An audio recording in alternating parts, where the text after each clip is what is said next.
So let's kick it off. 10 steps to set up value management. Step number 1, Anurag, how do we get started? Great question. So the first step is basically drinking your own champagne in a little way. Because you're laughing because there is a reason for that. Because again, the concept, as we just saw, was business value is all about putting your customers first. Now, there's a good chance that there is a person in your organization. Mm-hmm. It could be the CRO, the CEO, head of sales, any of these personas, who wants to change, there's something not working with their current go-to-market motions, right? Yep.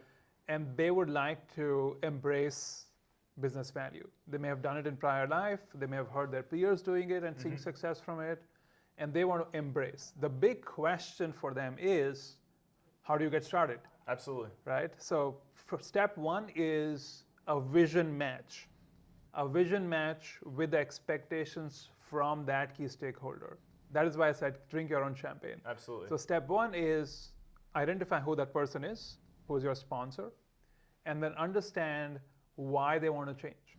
So what is the business problem that this approach is going to solve for them? Absolutely.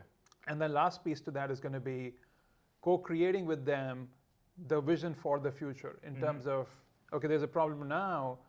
When do we say that this worked? So if we were to take a look back after 6 months or an year of trying out this new approach using a business value focus, absolutely, how do we call it a success?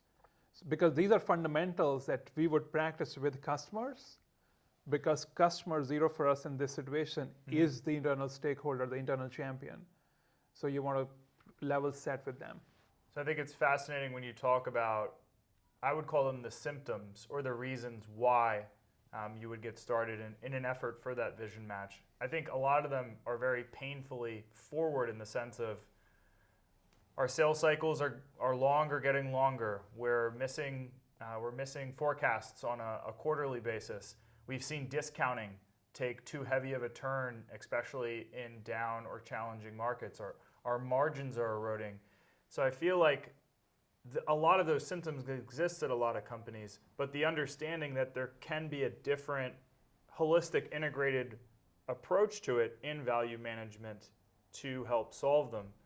So you're saying on the other side of those challenges, there needs to be someone who probably knows what value management is or has had some exposure to it, and that there is a solution, a holistic solution to put in place.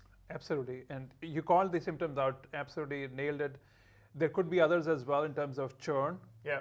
So you're losing customers, renewals are at risk, deals slip, you said forecasts are missed, right? So deals are slipping. There's a high cost of sales. So that's important as well. Again, when you're looking at margins, cost of sales becomes important as well. So there will be somebody who's feeling this pain. Absolutely. Right?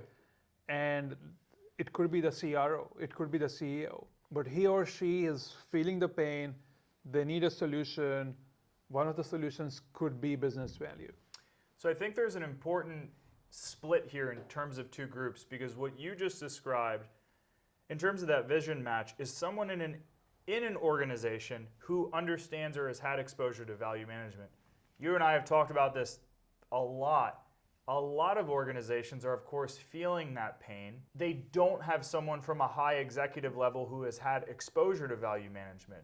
So maybe you have someone at a different tier in the company who everyone's seeing these problems. They understand value management. They want to get it started in their organization. They don't have that executive buy-in because there's just not an awareness of what value management is. So in that segment, what does someone do in that organization? Yeah, fantastic. I think I love the way you've delineated it because that is very much possible, right? Yeah. There could be somebody slightly lower down in the ranks, a VP of sales. Yeah, for sure. Right? Who's feeling the problem, who's still not there yet in terms of identifying the solution. So they're not aware of that problem has not been diagnosed, so to speak, right? So that is a situation in which, yes, business value could be introduced to that person as a solution potential. It could be tested with him or her.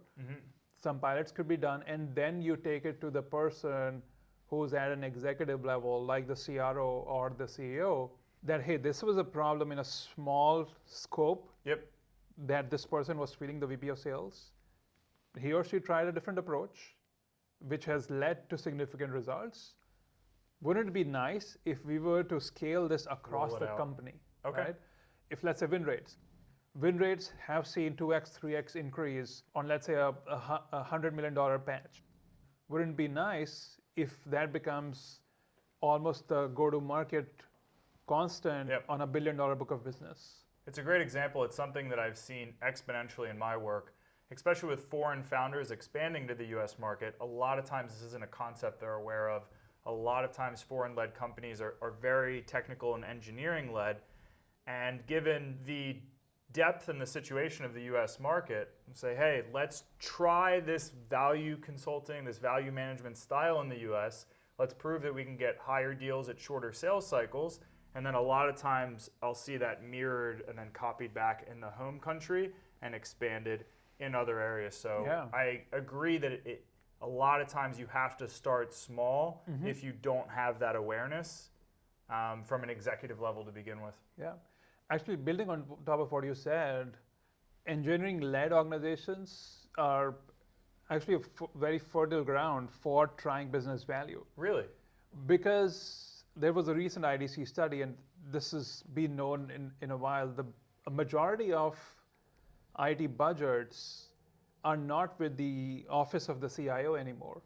The study actually mentioned 90% of IT budgets are sitting with the lines of businesses. So if you're coming in as an engineering-led organization and you're only selling to the IT users, you're only looking at 10% of what's out there. Yeah. So your TAM is already reduced by 90%. For sure. What if you were to go to the other 90% out there, right? Imagine the amount of business that you could have only by talking to the business, Yeah. right? Having that conversation with the lines of businesses will open doors for you which you're not even thought about earlier. Absolutely.